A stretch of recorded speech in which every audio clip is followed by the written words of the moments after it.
श्रीगौरी वक्त्रपद्मार्का श्रीविघ्नेशा गजानना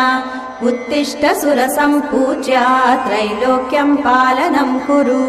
श्रीगौरी वक्त्रपद्मार्का श्रीविघ्नेशा गजानना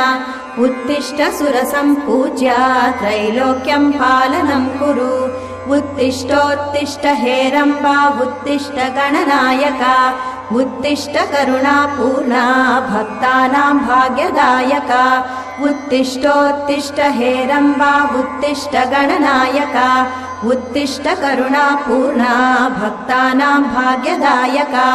श्रीयाकुवाहन शिवात्मज दिव्यगात्रा श्रीभिन्नदन्तधनुजान्तक सूक्ष्मनेत्रा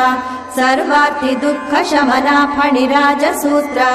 देवा गणेश्वर विभो तव सुप्रभातम्।